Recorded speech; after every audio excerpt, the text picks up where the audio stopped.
Meantime, the Veep Stakes is in full swing for the Harris campaign. One of the many names being bandied about as a running mate is Arizona Senator Mark Kelly. He's been in the Senate for a couple of years now. He's a veteran, a former astronaut, and the husband of former Arizona Congresswoman Gabby Giffords. New York Post reporter Cameron Arcand is out with new reporting on Senator Kelly tonight. He is live with me from Arizona right now on the Final Five. It's much easier, Cameron, to get people to come on the show when it's 8:30 your time, but it's good to see you again. Welcome back. Yeah, thank you. You were out there with new reporting tonight on Mark Kelly, who is obviously in a border state right now. He recently met with the president of Mexico, the incoming president of Mexico. But what's the buzz? Is this legit? Will Mark Kelly get some serious consideration here? Yeah, to echo the sentiment of the vice president, this speculation did not just fall out of a coconut tree. It existed in the context of a lot of years of momentum for the senator. It had to do with the fact that, he's a veteran, he's an astronaut.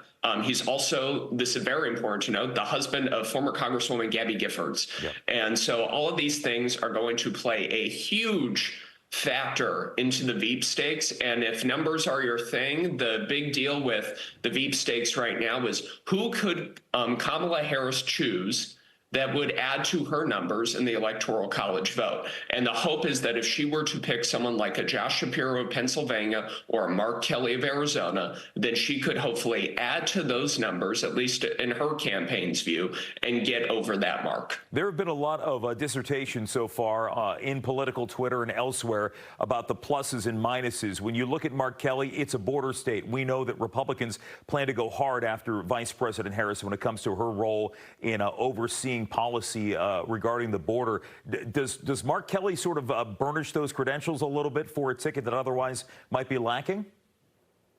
Yeah, what's very interesting about Mark Kelly's stance on the border is there have been moments where he's been critical of the Biden administration. Particularly, you look back into the early days, 2021, 2022, when he was running for re-election and he defeated Republican Blake Masters at the time.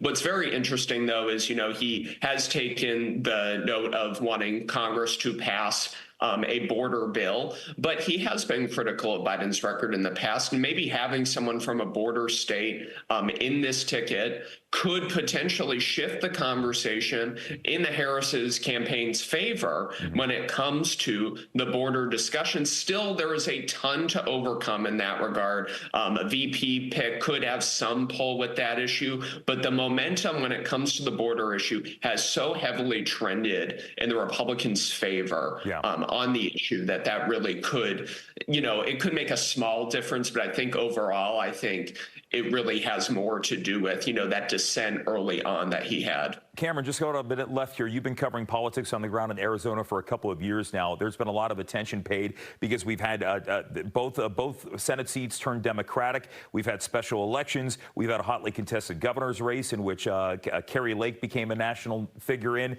There's a Senate race later this year. Is there some concern that if it were to be Kelly, if they were to win, that might throw the control of the Senate in a little bit more flux than it is already?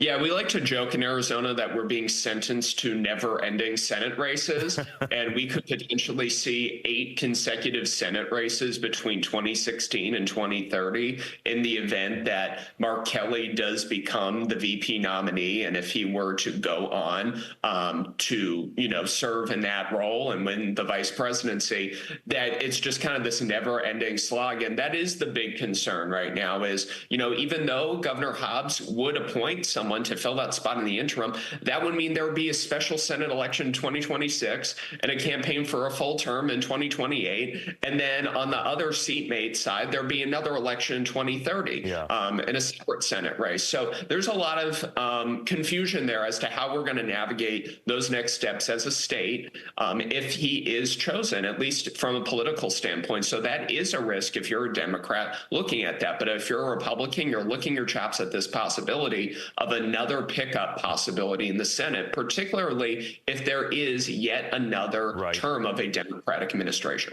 Keeping you busy, keeping our colleagues at Fox 10 down there in Phoenix busy as well. Cameron Arcand, good to see you again from the New York Post. Thank you.